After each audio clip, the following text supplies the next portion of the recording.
ಭಾರತೀಯ ಪ್ರಜೆಯಾಗಿ ನೀವು ಮಾಡ್ತಾ ಇರೋದು ಸರಿನಾ? ನಮ್ಮ ಕರ್ತವ್ಯನ ನಾವೇ ಮರೆತರೆ ಹೇಗೆ? ಮತದಾನ ಮಾಡೋದು ನಮ್ಮ ಹಕ್ಕು.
ಇಂಡಿಯನ್ ಮೀಡಿಯಾ ಬುಕ್ಗೆ ಸ್ವಾಗತ. ನಾನು ಪದ್ಮಶ್ರೀ.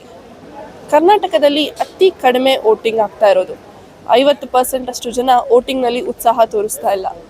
ವೋಟ್ ಫೆಸ್ಟ್ ಇದೊಂದು ವಿಭಿನ್ನವಾದಂಥ ಒಂದು ಕ್ಯಾಂಪೇನ್.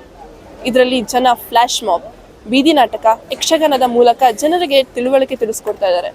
ಒಂದು ವೋಟ್ ಎಷ್ಟು ಮುಖ್ಯ ಆಗುತ್ತೆ, ಒಂದು ವೋಟ್ ದೇಶ ಕಟ್ಟೋಕೆ ಎಷ್ಟು ಮುಖ್ಯ, ಅದರಲ್ಲೂ ಯುವಕರು ವೋಟಿಂಗ್ನಲ್ಲಿ ಯಾಕೆ ಪಾರ್ಟಿಸಿಪೇಟ್ ಮಾಡಬೇಕು, ಈ ರೀತಿ ವಿಭಿನ್ನವಾದಂತಹ ಒಂದು ಎಲೆಕ್ಷನ್ ಅವೇರ್ನೆಸ್ ಕ್ಯಾಂಪೇನನ್ನು ಮಾಡ್ತಾ ಇದ್ದಾರೆ.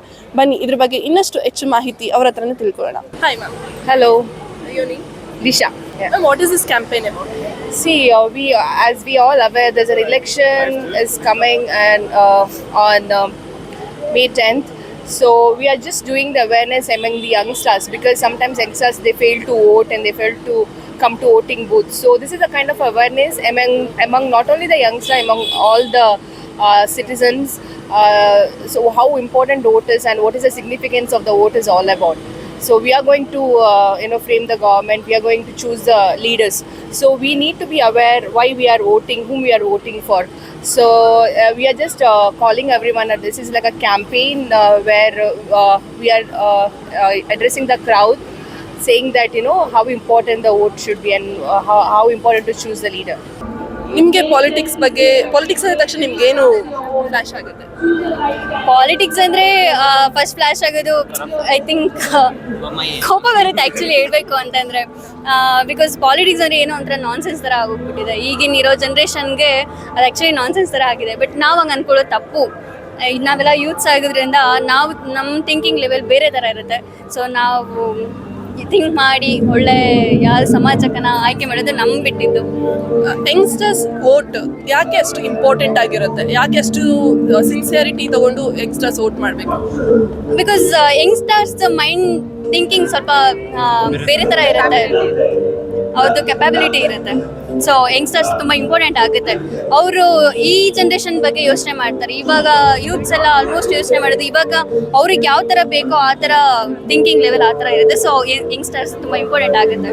ಫಸ್ಟ್ ಆಫ್ ಆಲ್ ಒಂದು ಗೌರ್ಮೆಂಟ್ ಒಂದು ಡೆಮೋಕ್ರಸಿ ನಟಿ ಉಳಿಬೇಕು ಅಂತಂದರೆ ಅದು ಎಲ್ಲರೂ ಕೂಡ ಪ್ರತಿಯೊಬ್ಬರೂ ಕೂಡ ಅಲ್ಲಿ ಮುಖ್ಯ ಆಗ್ತಾರೆ.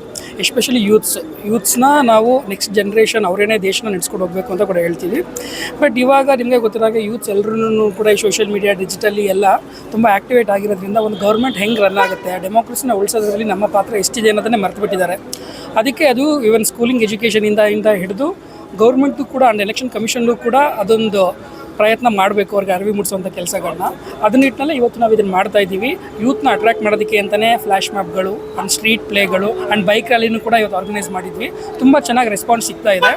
ಇದೇ ಥರ ಯೂತ್ಸು ತಮ್ಮ ವೋಟ್ ಪವರ್ ಎಷ್ಟಿದೆ, ಒಂದು ಸುಂದರವಾದ ನಾಡನ್ನು ಕಟ್ಟೋದಕ್ಕೆ ಒಂದು ವೋಟು ಎಷ್ಟು ಮುಖ್ಯ ಅನ್ನೋದನ್ನು ಅರ್ಥ ಮಾಡಿಸುವಂಥ ಕೆಲಸ ಎಲ್ಲರೂ ಮಾಡಬೇಕು. ಮಾಧ್ಯಮವಾಗಿ ನೀವು ಮಾಡಬೇಕು, ಸಾಮಾನ್ಯ ಪ್ರಜೆಗಳಾಗಿ ನಾವು ಮಾಡಬೇಕು. ಸೊ ನೀವು ವೋಟ್ ಫೆಸ್ಟ್ ಅಂತ ಮಾಡೋ ಒಂದು ಕ್ಯಾಂಪೇನ್ನ ಮುಖ್ಯ ಉದ್ದೇಶ ಏನು ಸರ್? ಮುಖ್ಯ ಉದ್ದೇಶ ಅಂತಂದರೆ ಎಷ್ಟೋ ಜನ ನನಗೆ ಗೊತ್ತಿರೋರೇ 18 ವರ್ಷ ಆಗಿದೆ, ಅವ್ರಿಗೆ ವೋಟರ್ ಐ ಡಿ ಸಿಕ್ಕಿಲ್ಲ. ಈಗ ಎಷ್ಟೇ ಜನ್ರೇಷನ್ ಏನೇ ಇದೆ ಡೆವಲಪ್ ಆಗಿರೋ ಟೆಕ್ನಾಲಜಿ ಇದ್ರೂ ಮತ್ತು ಯಾವ ರೀತಿ ತೊಗೊಳ್ಳೋದು ಅನ್ನೋದು ಗೊತ್ತಿಲ್ಲ. ಆ್ಯಕ್ಚುಲಿ ಆ್ಯಪ್ ಮುಖಾಂತರ ಪ್ರತಿಯೊಂದು ಡೀಟೇಲ್ಸ್ ಇದೆ. ಸೊ ನೋಡಿದಾಗ ಇಮ್ಮಿಡಿಯೇಟು ಈಗೆಲ್ಲ ಗೂಗಲಲ್ಲಿ ಹುಡುಕುವಾಗ ಇದು ಗೂಗಲಲ್ಲಿ ಹುಡುಕಿದ ತಕ್ಷಣ ಇಮಿಡಿಯೇಟ್ ಸಿಗುತ್ತೆ. ಆಮೇಲೆ ಗೂಗಲ್ ಇದರಲ್ಲಿ ಫಾಲೋ ಇನ್ಸ್ಟಾದ ಐ ಡಿ ಇದೆ, ಫಾಲೋ ಮಾಡಿದ್ರೆ ಸೊ ಗೊತ್ತಾಗುತ್ತೆ ಅಪ್ಡೇಟ್ಸ್ ಏನು, ಯಾವ ಥರ ನಾವು ನೆಕ್ಸ್ಟ್ ಯಾವ ಥರ ಡೆವಲಪ್ ಮಾಡ್ಕೋಬೋದು, ನಾವು ಯಾವ ಥರ ಏನೇ ಒಂದು ಪ್ರಾಬ್ಲಮ್ಸ್ ಇದ್ದರೂ ಯಾವ ಥರ ನಾವು ಅಟೆಂಡ್ ಮಾಡ್ಬೋದು. ಈಗ ಕೆಲವು ಒಬ್ಬರನ್ನ ದೊಡ್ಡವ್ರನ್ನ ಮೀಟ್ ಮಾಡೋಕ್ಕಾಗಲ್ಲ. ಈಗ ಒಂದು ಕಮಿಟಿ ಹತ್ರ ಹೋಗ್ಬಿಟ್ಟು ಇಲ್ಲ ಸರ್ ನನಗೆ ಅಂತ ನಾವು ಹೋಗಿ ಹೇಳೋಕ್ಕಾಗಲ್ಲ. ಅಟ್ಲೀಸ್ಟ್ ಸೋಷಿಯಲ್ ಮೀಡಿಯಾದಲ್ಲಿ ನಾವು ಅಪ್ಡೇಟ್ ಮಾಡಿದ್ರೆ ನಿಜವಾಗ್ಲೂ ಅದಕ್ಕೊಂದು ಒಳ್ಳೆ ರಿಸಲ್ಟ್ ಸಿಗುತ್ತೆ. ಮತ್ತು ಎಷ್ಟೋ ಜನ ಅದು ವೋಟ್ ಹಾಕೋದು ಏನೋ ಸುಮ್ಮನೆ ಏನೋ ಹೋಗಿ ಹಾಕಿ ಬರಬಾರ್ದು, ಅದು ಹಾಕೋದಕ್ಕೆ ನಮ್ಗೆ ಯುಟಿಲೈಸ್ ಆಗಬೇಕು. ಮತ್ತು ನಮಗೇನು ಬೇಸಿಕ್ ನೀಡ್ಸ್ ಇಲ್ಲ ಅದನ್ನು ನಾವು ಪಡ್ಕೋತಾ ಇಲ್ಲ ಜನ, ಅದು ನಾನು ನೋಡಿದ್ದೀನಿ.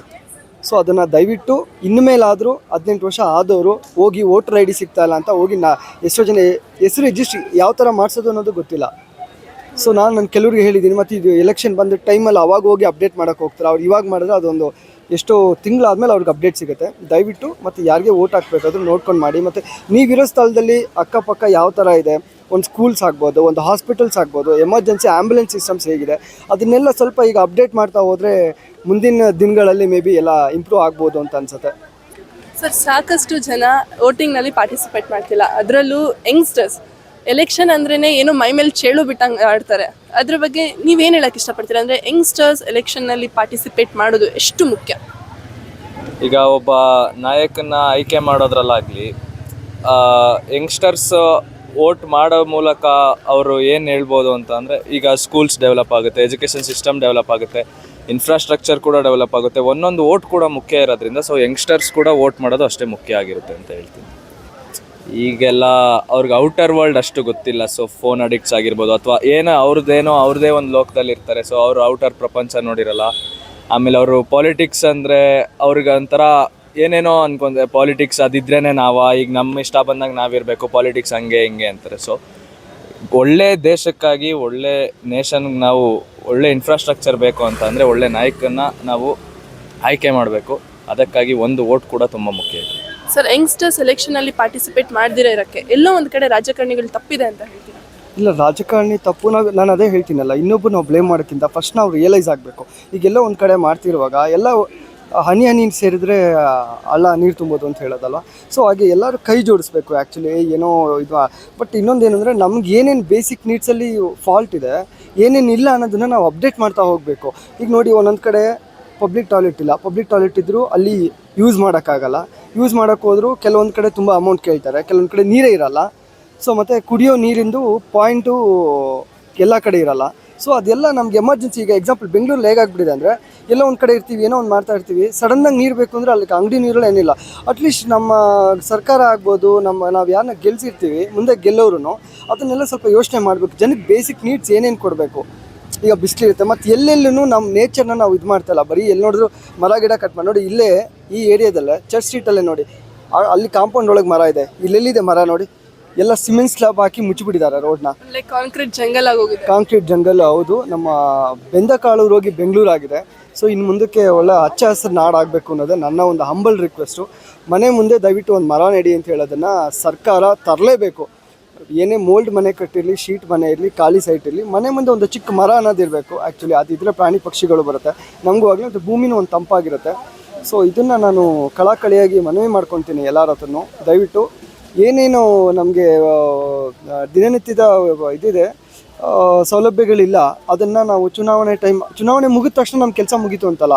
ಈಗ ಮತ ಹಾಕ್ಬಿಟ್ಟು ಆಮೇಲೆ ಬಿಟ್ಬಿಟ್ಟು ಆಮೇಲೆ ನೆಕ್ಸ್ಟ್ ಇನ್ನೊಂದು 5 ವರ್ಷ ಬಂದಮೇಲೆ ಅವಾಗ ಹೋಗಿ ಎಚ್ಚೆತ್ಕೊಳ್ಳೋದಲ್ಲ. ಅವಾಗ ಏನೇನಿಲ್ಲ, ನಿಮ್ಮ ಏರಿಯಾದಲ್ಲಿ ಯಾರ್ಯಾರು ಇರ್ತಾರೆ ದಯವಿಟ್ಟು ಅಲ್ಲಿ ಹೋಗಿ ನೀವು ಮಾತಾಡಿಲ್ಲ. ಮೀಡಿಯಾ, ಸೋಷಿಯಲ್ ಮೀಡಿಯಾ ಇದೆ, ನಮ್ಗೆ ಇಲ್ಲಿ ಈ ಥರ ತೊಂದರೆ ಆಗ್ತದೆ. ಎಜುಕೇಷನ್ ಸಿಸ್ಟಮಲ್ಲಿ ಕೆಲವು ಗೌರ್ಮೆಂಟ್ ಸ್ಕೂಲು ಕಾಲೇಜ್ಗಳಲ್ಲಿ ನಾನು ನೋಡಿರೋಂಗೆ ಕರೆಕ್ಟಾಗಿ ಇನ್ನೂ ಫೆಸಿಲಿಟೇಟ್ ಆಗ್ತಾಯಿಲ್ಲ.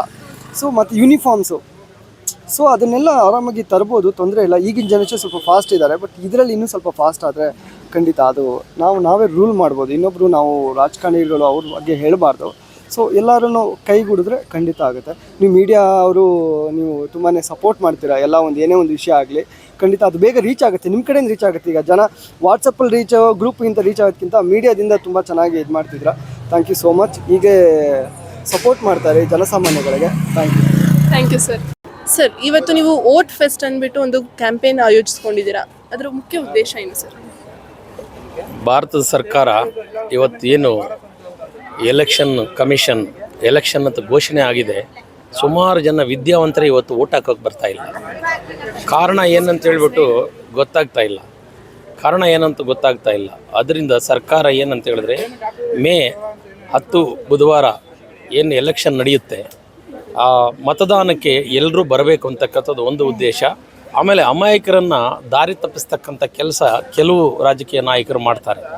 ಅಂಥದ್ದು ಬೇಕಾಗಿಲ್ಲ. ಸುಭದ್ರವಾಗಿರ್ತಕ್ಕಂಥ ಸರ್ಕಾರ ಕಟ್ಟಬೇಕು, ಸುಭದ್ರವಾಗಿರ್ತಕ್ಕಂಥ ದೇಶನ ನಿರ್ಮಾಣ ಮಾಡಬೇಕು, ಭವ್ಯ ಭಾರತನ ನಿರ್ಮಾಣ ಮಾಡಬೇಕು ಅಂತ ಹೇಳಿದ್ರೆ ಯಾವುದೇ ಆಸೆ ಅಂಶಗಳಿಗೆ ನಾವು ಒಳಗಾಗದೆ, ಹಣ ಹೆಂಡಕ್ಕೆ ಒಳಗಾಗದೆ ಒಳ್ಳೆಯ ಸರ್ಕಾರನ ಮಾಡ್ಕೋಬೇಕು ಅಂತ ಹೇಳಿದ್ರೆ ನಾವು ಒಳ್ಳೆಯ ನಾಯಕನನ್ನು ಆಯ್ಕೆ ಮಾಡಬೇಕಾಗ್ತದೆ. ಒಳ್ಳೆಯ ನಾಯಕನನ್ನು ಆಯ್ಕೆ ಮಾಡಿಕೊಂಡು ನಮ್ಮ ಅಮೂಲ್ಯವಾಗಿರ್ತಕ್ಕಂಥ ಮತನ ನಿಸ್ವಾರ್ಥತೆಯಿಂದ ಹಾಕಿದೆ, ಚಲಾವಣೆ ಮಾಡಿದ್ದೆ ಆದಲ್ಲಿ ನಾವು ಒಳ್ಳೆ ನಾಯಕನನ್ನು ಆಯ್ಕೆ ಮಾಡ್ಕೋಬೋದು, ಒಳ್ಳೆ ಸರ್ಕಾರನ ನೇಮಕ ಮಾಡ್ಬೋದು. ಅದಕ್ಕೋಸ್ಕರವಾಗಿ ಈ ಅವೇರ್ನೆಸ್ ಕ್ಯಾಂಪ್, ಬೀದಿ ನಾಟಕದ ಮುಖಾಂತರ ನಾವು ಎಲ್ಲರಿಗೂ ಕೂಡ ಜಾಗೃತಿಯನ್ನು ಮೂಡಿಸ್ತಕ್ಕಂಥ ಕಾರ್ಯಕ್ರಮ ನಮ್ಮ ಕಲಾಮೈತ್ರಿ ತಂಡದಿಂದ ಡಾಕ್ಟರ್ ಪ್ರಭುರಾಜ್ ಅವರ ನಿರ್ದೇಶನದ ಮೂಲಕ ನಾವೆಲ್ಲರೂ ಕೂಡ ಇಲ್ಲಿ ನಟನೆಯನ್ನು ಮಾಡಿ ಗೌರವಿಸಿದ್ದೀವಿ. ಈ ಯುವಕರೇನಿದಾರಲ್ಲ ಮೇಡಮ್, ಅವರು ವೋಟ್ ಬಗ್ಗೆ ತುಂಬ ನಿರ್ಲಕ್ಷ್ಯ ಮಾಡ್ತಾ ಇದ್ದಾರೆ. ಈಗ ವೋಟರ್ ಐಡಿಯಿಂದ ಏನೋ ಬೇರೆ ಬೇರೆ ಥರದ ಉಪಯೋಗಗಳನ್ನ ಮಾಡ್ಕೊತಾರೆ ಹೊರತು ಬಟ್ ವೋಟ್ ಹಾಕೋದಿನ ಯಾರೂ ಬರೋದಿಲ್ಲ. ಅದು ಯುವಕರಿಗೂ ಕೂಡ ಈ ನಮ್ಮ ಬೀದಿ ನಾಟಕದ ಮೂಲಕ ನಾವೇನು ಮಾಡ್ತಿದ್ವಿ ಅಂದರೆ ಸ್ವಲ್ಪ ತಿಳುವಳಿಕೆನ ನೀಡ್ತಾ ಇದ್ದೀವಿ.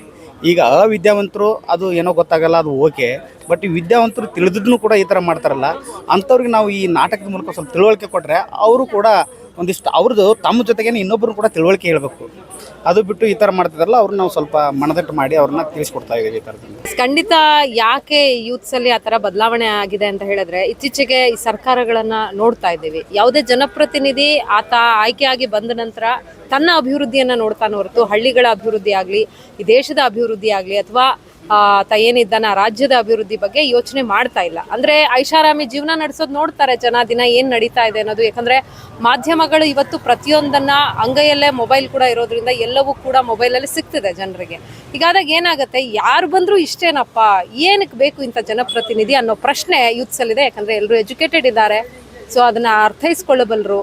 ಇವತ್ತು ಅನ್ನಿಸ್ಬೋದು ಈ ಮನುಷ್ಯ ಒಳ್ಳೆಯವನು, ತುಂಬ ಚೆನ್ನಾಗಿ ಮಾತಾಡ್ತಾ ಇದ್ದ ಅಂತ. ಯಾವುದೋ ಒಬ್ಬ ವ್ಯಕ್ತಿ ತುಂಬ ಚೆನ್ನಾಗಿ ಮಾತನಾಡ್ತಾನೆ ಅಂದ ಮಾತ್ರಕ್ಕೆ ಆತ ಗೆದ್ದ ಮೇಲೆ ತುಂಬ ಜನ ಯೂತ್ಸ್ ಬಂದಿದ್ದಾರೆ ರಾಜಕಾರಣಕ್ಕೆ. ಅವ್ರು ಬಂದಾಗ ಏನೋ ಒಂದು ಬದಲಾವಣೆ ಆಗುತ್ತೆ ಅಂತ ಬಯಸ್ತಾರೆ. ಬಟ್ ಎಲ್ಲೋ ಒಂದು ಕಡೆ ನಿರಾಶೆ ಆದಾಗ ಪ್ರಜೆಗಳಿಗೋಸ್ಕರ ಇರುವಂತಹ ಪ್ರಜಾಪ್ರಭುತ್ವ ಇದು ಅಂತ ಹೇಳ್ತೀವಿ, ಪ್ರಜೆಗಳೇ ಆಯ್ಕೆ ಮಾಡುವಂಥದ್ದು. ಆದರೆ ಮತ ಚಲಾವಣೆ ಮಾಡೋದಕ್ಕೆ ಮುಂಚೆ ಏನು ಈ ಕಂಡಕ್ಟ್ ಮಾಡಿರ್ತಾರೆ, ಅವಾಗ ಬಂದು ಪ್ರತಿಯೊಬ್ಬ ಮತದಾರನ ಮನೆ ಬಾಗಿಲಿಗೆ ಬರುವಂಥ ಜನಪ್ರತಿನಿಧಿಗಳು ಗೆದ್ದ ನಂತರ, ಒಂದು ಅಧಿಕಾರವನ್ನು ಪಡೆದ ನಂತರ, ಅದು ವಾಟ್ ಎವರ್ ಇಟ್ ಇಸ್, ನೀವು ಯಾವುದಾದ್ರೂ ತಗೊಳ್ಳಿ, ಇದೆ ಅಂತಲ್ಲ, ಕಾರ್ಪೊರೇಟರ್ ಆದರೂ ತಗೊಳ್ಳಿ, ಶಾಸಕರಾದರೂ ತಗೊಳ್ಳಿ, ಸಂಸದರಾದರೂ ತಗೊಳ್ಳಿ, ಯಾವುದೇ ಒಬ್ಬ ವ್ಯಕ್ತಿ ಗೆದ್ದ ನಂತರ ತಿರುಗಿ ನೋಡೋದಿಲ್ಲ ಪ್ರಜೆಗಳ ಕಡೆಗೆ.